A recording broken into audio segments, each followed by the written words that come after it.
Hey guys, Stucky here. If you ever wanted to try the best version of the Action Network app, well, now is the perfect opportunity to do so because we have a special offer to celebrate the month of March and the NCAA tournament. You can get pro access for just $9.99 for the first month. That will give you access to things like Sean Kerner's player prop projections, which are invaluable, real time money percentages, and our model's biggest edges, and much more. All you have to do is head over to actionnetwork.com/madness. That's actionnetwork.com/madness and get there before the deal expires. Cheers. All right, let's head to the Big 12, which will take place in Kansas City, Missouri. Kicks off Tuesday with two first round playing games pretty much. UCF takes on Oklahoma State, and Cincinnati will face West Virginia. The top 4 seeds get double buys into the quarters on Thursday. That's Houston, Iowa State, the top 2 seeds, Baylor, and Texas Tech.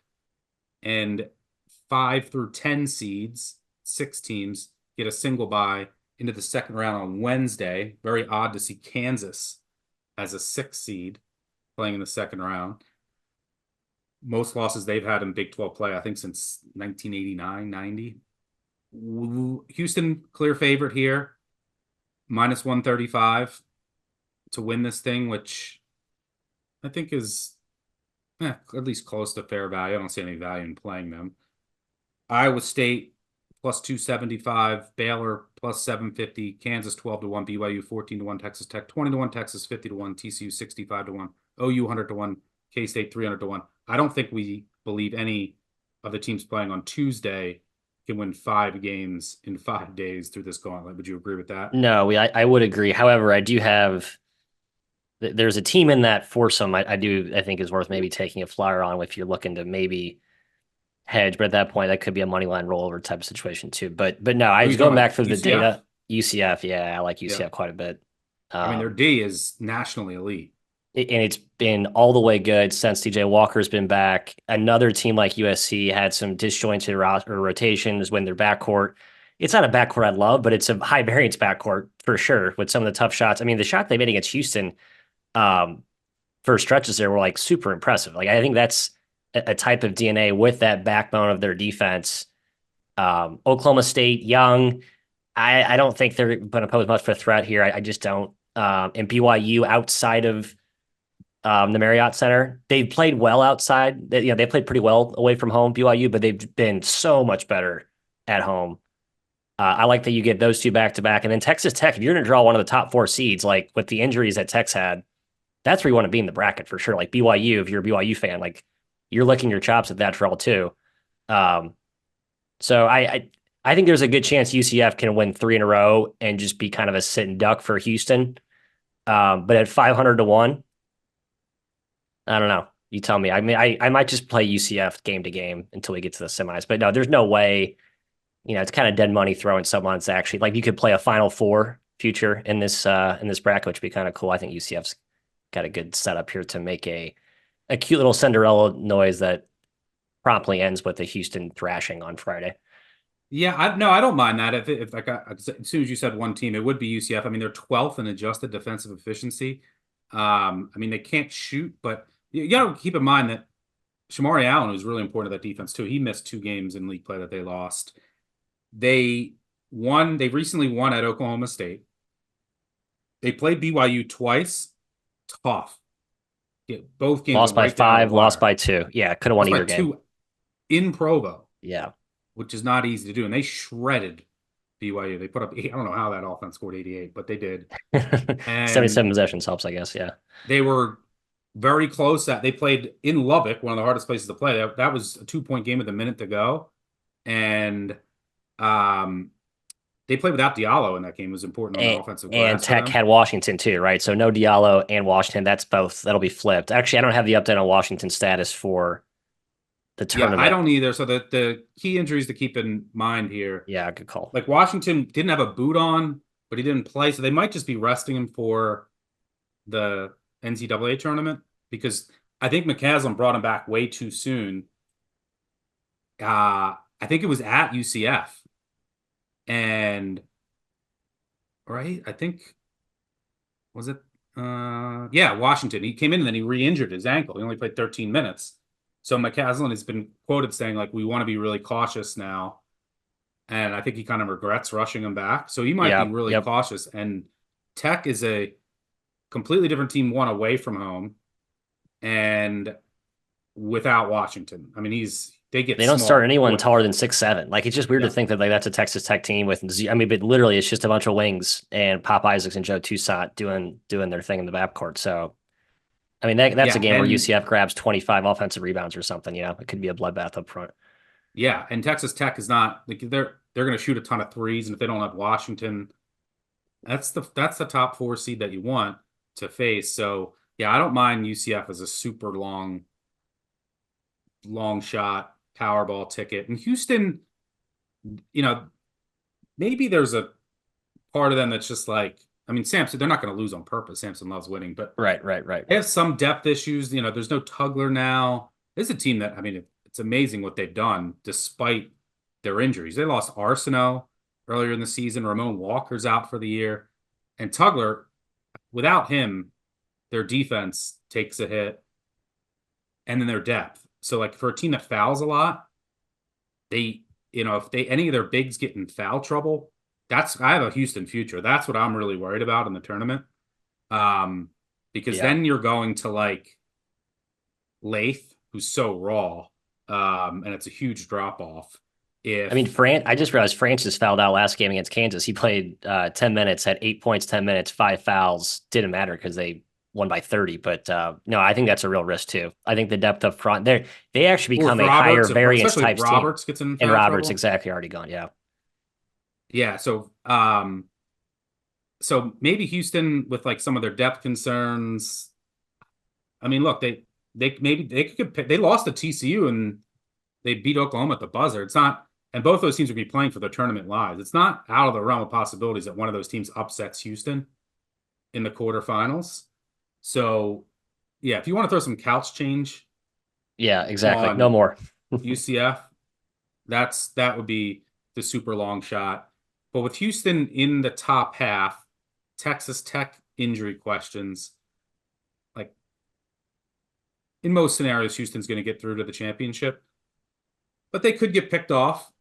You got a Texas Tech team that's going to shoot a ton of threes. You got to have shot makers to beat that Houston team. And if Washington comes back, but outside of the Powerball ticket in the top half, I'm targeting the bottom half of the bracket for a potential future that's more than couch change. And the way that I look at this is Hughley, by the way, should be back for Oklahoma. He's been out. And then Very Lakin has important. been out for Yep. Cincy, other injuries I do to think note. OU is a pretty good. I think Moser has a pretty good playbook for Houston. I mean, that game was sort of an anomaly in how high scoring it was. They lost at the buzzer there in Norman, but I think with Hughley and some size, given Houston's crippling interior size, I think Oklahoma can give Houston another close one as well. So I think you could see some chaos at the top part there if the Sooners can beat TCU, TCU I'm kind of completely out on. I think they've kind of lost their way without Uday up front, no rim protection. I think they're kind of in identity crisis right now. So I think OU could give Houston a good punch if they get past the Horned Frogs.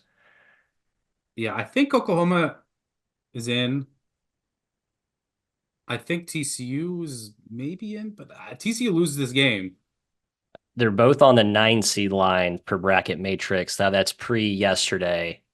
This is Yeah, as TCU of lost at home to Friday. UCF. Yeah, so they're gonna drop to 10, and then yeah, So, Oklahoma and too. TCU has a non-conference that's rated 357th. Do you know what might get TCU in the tournament? I mean, if they beat Beating Oklahoma, Houston. they're in. Oh yeah, I think so. I think they're in if they win Oklahoma. No, I'm saying they are, but and I mean, yeah, they had that win over Houston, but you know what's going to get them in? That fucking missed call against Georgetown. They should have lost to Georgetown. Oh, that's right. They should have lost that game. Yeah, Cooley was distraught about that. Well, no, actually, he played the high road there. That's a good point. So if they lost that game, I think they would be on the out right now, definitely be on the outside looking in, which just shows you how crazy all of this is. Let me look at Houston. Oh, sorry. Who'd you like? Did you like a team on this bottom half of the bracket? Texas was the one I wanted to briefly discuss. I think that's a more serious, a more legitimate play. Um, I just wanted to look at Oklahoma TCU. Oklahoma lost their only meeting. TCU was at TCU. Um, but Oklahoma generally is a really good transition defense.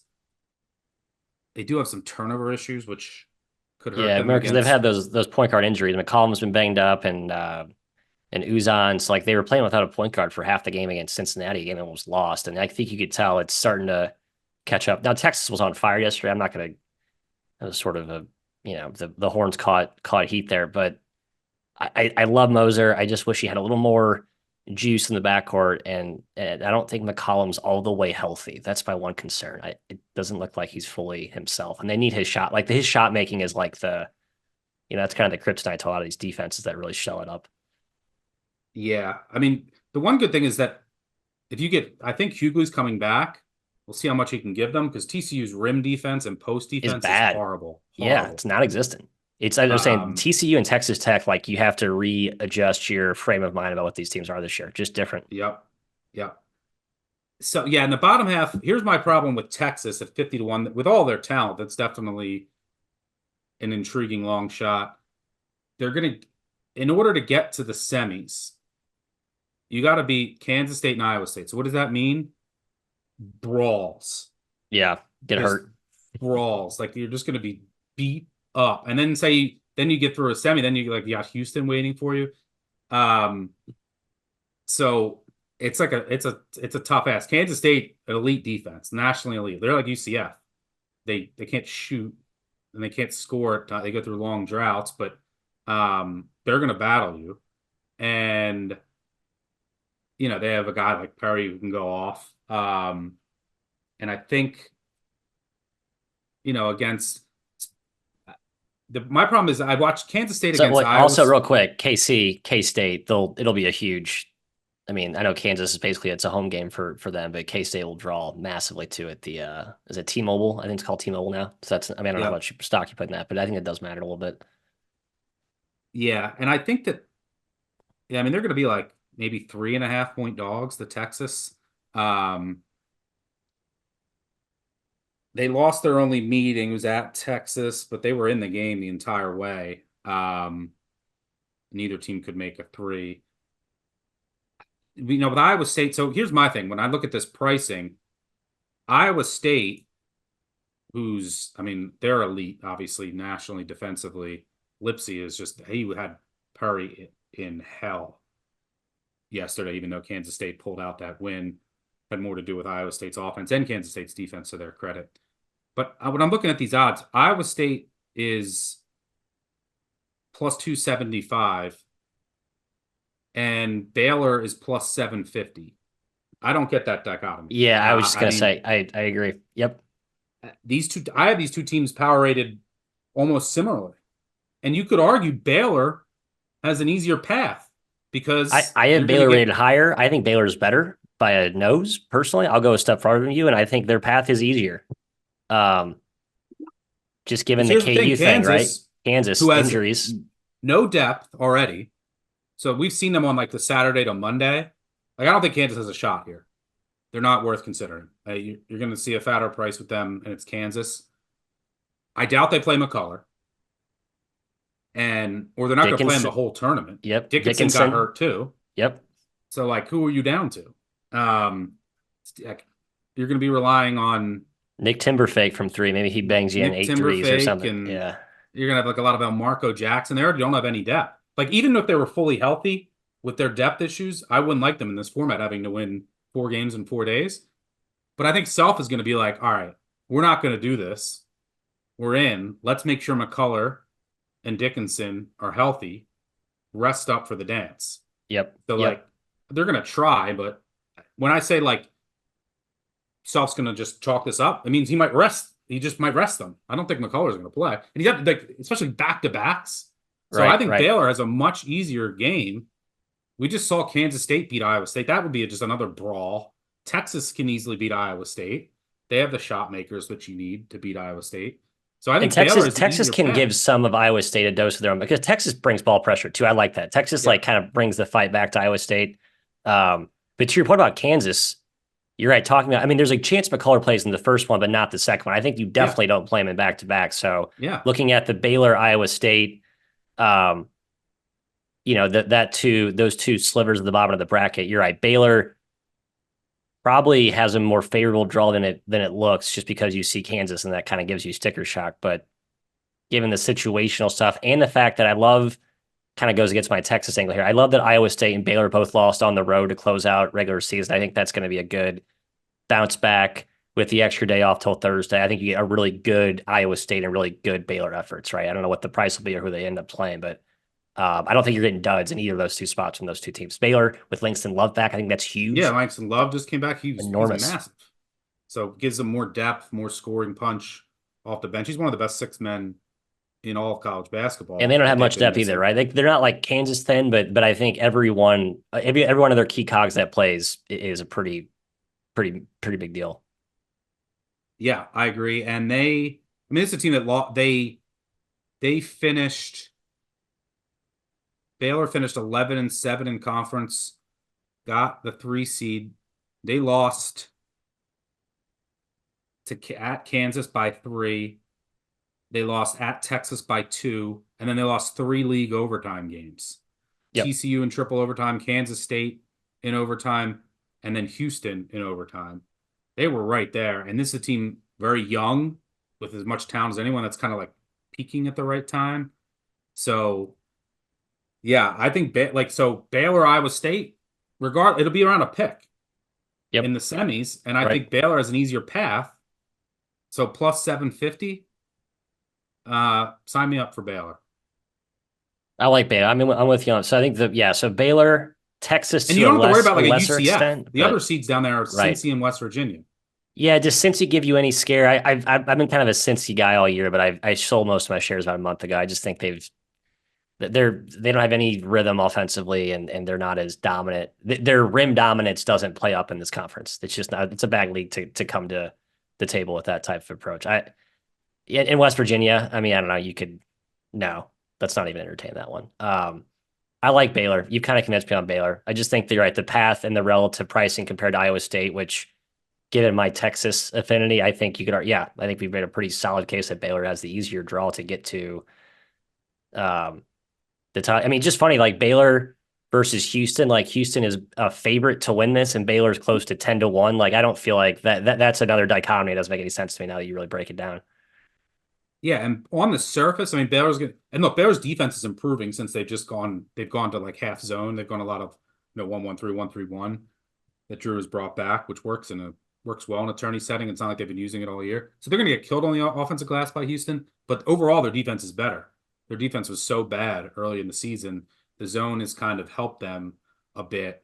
And yeah, you get Love back while all these other teams are dealing with injuries. You're getting someone back. And we saw Baylor. What do you need to do to beat Houston? You have to first of all, you can't turn the ball over. But you have to be able, there's a couple things you have to do to beat Houston. One, you have to crash the offensive glass. Very aggressive defense. Baylor top 25 team offensive rebounding rate. And you have to hit shots. So you got to swing the ball, and you have to have shot makers against that defense. Well, Baylor has those in spades. So, I mean, there's a team that shot over 40% from 3 on the season. So, yeah, Baylor is like certainly a team. They played Houston at home. They were down, 20, and then came all the way back, forced overtime. Exactly. Yep. So, yeah, they could definitely beat Houston. And Houston with they're like so beat up. It would be their 3rd game in 3 days. And there might just be something. It's all subconscious. They're going to try to win, but Houston is get me to the fucking tournament. Their first year in the Big 12. I mean, Sampson's talked about this, right? Like even on his weekly press conferences, he talks about how getting a split on these back-to-back road trips is like a victory. Even he, I think, really is embodying we're in this league to help it sharpen us for the actual tournament. We're going to take some bumps along the way. That's fine. Like the tolerance for error is much higher than it used to be when the AAC. So I don't know. That's kind of a big picture, pie in the sky thing. But I think that kind of applies here in a game where you're not. It's not life or death. It doesn't feel like life or death. I think they're locked in the 1 seed, and what do they really have to play for? They need to get healthy. Like the injuries have torpedoed Yeah, their seasons the I have last a few Houston years. Like future. that I is don't number want them to one. win. I don't Right. want them to win 3 games in 3 days. You need rest. Yeah, you need rest. More beat up. Like what's his name? Um, Jesus. Roberts Francis is playing with one or hand. Roberts. Yeah. Right. He's playing with one hand right now. Francis has had bumps and bruises. Their guards, play so much. Like, I mean, Chet and Cryer, though, they play. I mean, they play 80-85% of every game. So I want them to just get rest with their depth, which is dwindling. So we'll see. But all right, so we agree on Baylor. Powerball ticket on UCF. Texas with their talent, definitely intriguing as well. Agree on all fronts. Yeah, I'm thinking about Texas. I'm going to look at Texas and Baylor a little closer. I think I'll probably pull the trigger on one of those two. I don't need both. I think you don't need 3 tickets in one field. I think I'm rolling with the hold's Baylor. going to kill you. Yeah. Yeah, I'm rolling with Baylor, and then throw just a few pesos on UCF for fun. Come on, Johnny Dawkins. Well, magic. Yeah, I mean UCF's going to brawl you. If they can just hit some shots, and I don't hate their path as a long shot. All right, let's move on. By the way, before we move on, I think we both agree Houston's a legit national title contender. So is Arizona. But do you believe in Arizona? So the one thing that kind of scares me about Arizona, like they obviously have a ton of talent. They are very well coached. And look, I have to give Caleb Love a ton of credit. He's been incredible this year. But like watching him last night, like he wasn't getting last his, and night he was off, he's good until he's not. and He's he's good until he's pouting, not. and Because his bad is as bad as it gets. I mean, he was 1 for 10, 5 turnovers, and then the defense then his body is just language leaky. goes Right, and the whole it's just like it's like the osmosis of his stink, his stench when it's not going well can be, one and done situation. No, I think that's always been my hang up with them. I also worry about Lloyd's adaptability to very extreme style. I think in the Pac-12 you see a lot of defenses that does help them, but they weren't ready for Princeton's we're going to slam on the brakes Mitch Henderson brilliance last year. I think they learned their lesson from that. I think Caleb Love actually can help in a game like that where you can need to soften up the defense and make some shots from deep, but he also can kill you too. So I think they're a good national title future. I just think they can easily bounce out though round of 32. Yeah, it's a team that can keep them out of transition. Like they're really good in the half court too, but obviously they want to run. They're in like 90th percentile. They want to get out, and they're deadly in transition. March, you're going to get more half court games, and they scare me bad. And look, away from home, they have not been great. They're 7-5 on the road. They just lost to USC. They lost to Stanford. They lost to Oregon State, Washington State. Yeah, so just to put a bow on your point there, I'm looking at Evan Maya's relative ratings. He does ratings by pace adjustment. So like how well do you perform relatively in games that are faster versus slower, and they're top 10 in pace adjustment to the fast. So basically they are elite in up tempo games, right? When they play their style, they are much more mortal when the game slows down. Like that is not just like an anecdotal, that's an actual data-based relative rating split from my stuff. So yeah, that kind of backs it up there. Yeah, their transition D also rates out better than their half court D as well. So which I buy. Up and down. Kind of just scrambling. Yeah, it's probably the chaos is probably to their benefit relatively. Yeah. It's finally March, so you know what that means. It's time to say top of the morning to the most famous St. Patrick's Day Shamrock Shavers, our new sponsor, Manscaped. Don't just chase rainbows this March. Make your own pot of gold and groom your little leprechaun with the leaders in below-the-kilt care. Clear your clover forest with Manscaped's Lawnmower 5.0 and join the 10 million men worldwide who trust Manscaped. Head over to manscaped.com and use code BBOC for 20% off plus free shipping. The Lawnmower 5.0 Ultra is your new lucky charm, and it's fully waterproof. So go ahead, shave by the misty moors, shave under a waterfall, shave while betting a second half total. The world is yours. Get 20% off and free shipping with code BBOC at manscaped.com. That's 20% off and free shipping with code BBOC at manscaped.com. This St. Patrick's Day, make sure your hairy little leprechaun is luckier than ever with Manscaped.